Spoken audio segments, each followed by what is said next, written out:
And as he was like, do you know who I am? The guy's like, we don't care, like straight up, like blowing Paul McCartney off.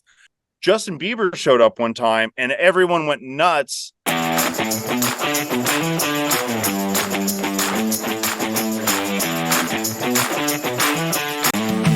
Focusing on you and your background, you mentioned a few minutes ago that you've been a bartender and you've worked at all these different places. The Houston Brothers are famous in LA, obviously.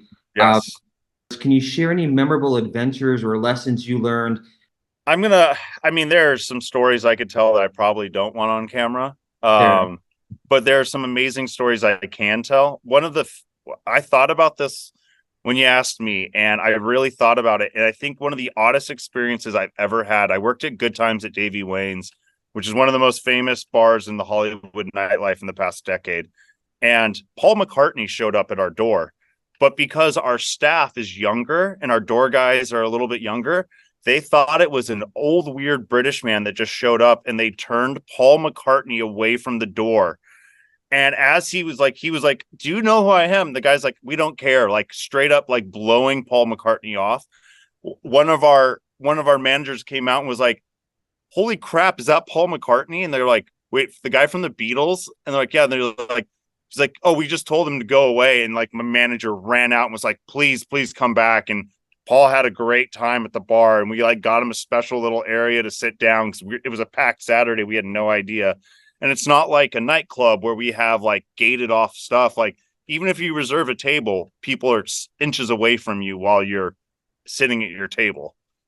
So that was one of the weirdest things that ever happened to me in nightlife. And I was just like, I was bartending and I never got to see him because they got him a cocktail server.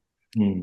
And then on the flip side, Justin Bieber showed up one time and everyone went nuts. And he comes out, walks in, does a loop around, comes out and goes, I thought this was a hip hop club, and just left because it was a 70s themed bar and we played nothing but 70s music. So it's just like the dichotomy between the two different generations, and to see them all kind of melt into one location was one of the coolest things about working at that bar. And one of the oddest stories was just like the weirdest celebrities would just show up and hang out because it wasn't like a nightlife where we'd separate them. Like there was nowhere to put you. So when Paul McCartney was there, he was right next to some 21-year-old kid that was drunk on the dance floor and, was spilling drinks everywhere. It's a crowded spot because it's so popular. That's Yeah. amazing. Cocktails are still really good too for as much volume as we used to do there. That was like the biggest thing, is how can I make a really beautiful cocktail that's still cost effective and doesn't take 12 steps. So we got really good at batching stuff and figuring out how to like infuse things. And just we luckily our back of house was just the most amazing. Mariano is the best bar back I've ever had in my whole life. He's still there, and he is just a workhorse that just like, he got all the infusions. He would cook, he would infuse all of our products, and he was just great. Like even if we just did like a jalapeno infusion on our tequila, if it got too spicy, he could break down the ratios and water it down with more products so that we could keep the spice level approachable.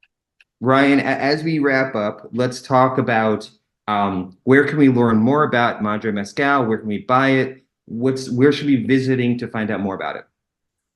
We have a beautiful Instagram online. MadreMezcal.com is our website.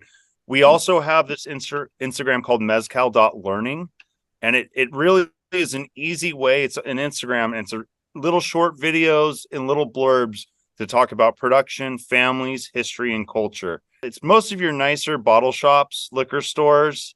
And in California, we're lucky enough to be in Trader Joe's for the Espadine, and Whole Foods has our ensemble, which I always say support your local liquor store if you can. They're going to have much better stuff. But at the same time, I understand times are rough, and the pricing at Trader Joe's and Whole Foods is fantastic. And if for some reason you can't find it, you go to madremezcal.com. We ship bottles to almost every state in the U.S. I'm just excited to see the culture of mezcal just expand beyond just America. And we're actually now in 9 countries too.